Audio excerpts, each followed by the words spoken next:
ஜீ தமிழ் தொலைக்காட்சி நேயர்களுக்கு வணக்கம். ஒளிமயமான எதிர்காலம் நிகழ்ச்சி மூலமா ஓம்காரம் பகுதியில் சந்திக்கிறதுல சந்தோஷம். உங்களுடைய வாழ்க்கையில் ஏற்படும் பிரச்சனைகளுக்கு தீர்வு காணவும், மென்மேலும் வளர்ச்சி பெறவும், ஜாதக ரீதியான சந்தேகங்களுக்கு விடை காணவும் யோக ஆஞ்சநேயர் சக்தி பீடம், அனுமன் உபாசகர் ஜோதிட சிம்மம், திருவல்லிக்கேணி சுவாமி கண்ணன் பட்டாச்சாரியா சப்தரிஷி வாக்கியம் மூலம் உங்களுடைய பிரச்சனைகளுக்கு தீர்வு சொல்லுவார். வணக்கம் சுவாமிஜி. நாராயண சுவாமிஜி, இன்றைய தினம் எப்படி இருக்கு? என்னென்ன பூஜைகள் நம்ம செய்யலாம்? என்னென்ன ஆன்மீக குறிப்புகள் இருக்குன்னு சொல்லுங்க சுவாமிஜி. ஸ்ரௌதத்மார்த்தாதிகம் கர்ம நிகிலம் ஏன சூத்ரீதம் தஸ்மை சமஸ்த வேதார்த்த விதே விகணசே நமக. வக்ரதுண்ட மகாகாயா சூரியகோடி சமப்பிரபா நிர்விக்னம் குருமே தேவா சர்வகாரேஷு சர்வதாம். யோகப்பட்டேன பத்தாங்கம் திரிநேத்திரம் சாந்த விக்கிரகம் ஜாயே சமஸ்த தோஷக்னம் பாதாத்மஜம் அகல்மஷம் கிருஷ்ணம் வந்தே ஜெகத்குரு.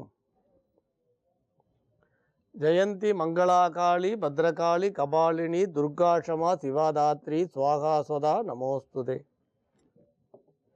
குரு பிரம்மா குரு விஷ்ணு குருதேவோ மகேஸ்வரः குரு சாட்சாத் பரம்பிரம்மா தஸ்மை ஸ்ரீ குரவே நமக. அஸ்மத் குருபியோ நமக. விகணச மகா குரவே நமக. அனுமன் சுவாமிகள் ஆசிகளுடன். மங்களகரமான துர்மிகி வருடம் ஆனி மாதம் 26ஆம் தேதி 10/7/2016 ஞாயிற்றுக்கிழமையான இன்று பல நல்ல ஜோதிட ஆன்மீக விஷயங்களை கேட்கலாம். பொதுவாக ஜாதகம் எடுத்துட்டிங்கன்னா ஆண் ஜாதகங்களுக்கும் பெண் ஜாதகங்களுக்கும் 12 கட்டங்களை பொதுவான பலன்களாக எடுத்துப்பான். இப்போ உதாரணம் சொல்லணுன்னா 4ஆம் இடம் சுகஸ்தானம்னா ஆண் பெண் 2 பேருக்கும் 4ஆம் இடம் சுகஸ்தானம். 5ஆம் இடம் பூர்வ புண்ணிய ஸ்தானம்னா 2 பேருக்கும் 5ஆம் இடம் பூர்வ புண்ணிய ஸ்தானம். ஆனால் பெண்களுக்கு மட்டும் அந்த 8ஆம் இடம் மாங்கல்ய ஸ்தானம்னு சிறப்பாகவும், இந்த 9ஆம் இடத்துக்கும் ஒரு முக்கியத்துவம் கொடுப்பான். இந்த 8, 9ஆம் இடத்துக்கு பெண்களுக்கு ஒரு சிறப்பு உண்டு. அப்போ இந்த பாக்கியம் நல்லா அமைந்த பெண்களுக்கும், அதாவது வாக்கு ஸ்தானமும் பாக்கியமும் நல்லா அமைஞ்ச பெண்களுக்கு வாக்கு சாதுரியம் இருக்கும், தீர்க்கமான புத்தி இருக்கும்.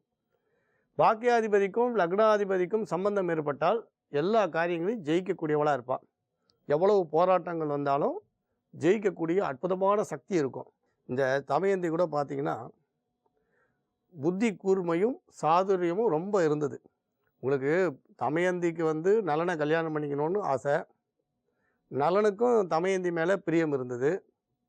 ஆனால் இந்த அவள் அப்பா பீமனுக்கு மட்டும் ஒரு எண்ணம்னா தன் பெண் என்ன நினைக்கிறான்றது தெரியாது.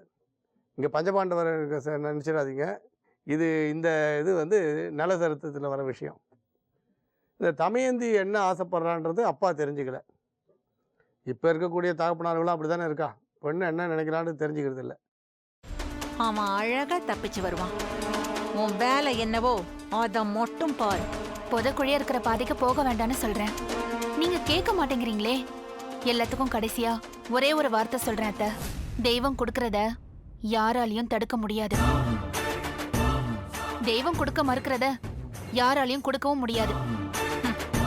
தங்கதுரைக்கான தண்டனை ஆண்டவனோட கைவசம் தயாரா இருக்கு. முடிஞ்சா நீங்க காப்பாத்திக்கோங்க. பிரியாணி பாத்திரத்தில் நெய், கடலை எண்ணெய், பட்டை, மராட்டி மொட்டு, கல்பாசி, ஏலக்காய், பிரியாணி இலை, வெங்காயம், பூண்டு, முந்திரி, பிரியாணி மசாலா, தக்காளி, கல் உப்பு, மஞ்சள் தூள், கொத்தமல்லி, புதினா சேர்த்து நன்கு வதக்கவும். பின்னர் மட்டன், தயிர், சிறிது தண்ணீர் ஊற்றி கலந்து அதனுடன் சீரக சம்பா அரிசி சேர்த்து கொதித்த பின் பச்சை மிளகாய், புதினா சேர்த்து இறுதியாக தம் போட்டு இறக்கினால் சுவையான கொங்கு நாடு வெள்ளை மட்டன் பிரியாணி தயார். இப்போ உனக்கு கால் உடைஞ்சிருக்கும். தனோ பார்த்து சூதானமா நடந்துக்கோ. இந்த வீடு பயங்கரமான காடு மாதிரி, யாரு அழிப்பாங்கன்னே தெரியாது. அக்கா, இப்ப நான் என்னக்கா பண்றது? யோசிக்கவே யோசிக்காத. உன் புருஷன் தலையில நறுக்குன்னு 4 கொட்டு கொட்டி சம்மதிக்க வச்சிரு, புரியுதா? சரிக்கா. முதல்ல அந்த வேலையை பாரு, போ போ. செல்வி எங்க போயிருக்கான்னு சொல்லு. அதான் நீங்க சொன்னீங்களேம்மா, அவங்க அம்மா அப்பா வீட்டுக்கு போயிருக்காங்க. அப்படிதான் சொல்லணும். சரி, சந்தோஷ்க்கு லெமன் டீ கொடுத்துட்டு உடனே வந்துடணும், புரிஞ்சுதா? சரிங்க. போ. எப்படி ஐயோ உனக்கு கிரிமினல் மைண்ட் இல்லடி, நீயே கிரிமினல் தான் என் தங்கம். ஒரு நிமிஷம். இதோ வரேங்க. நல்ல லூசு குடும்பம்டா அது. என்ன சொன்னாலும் நம்புதுங்க.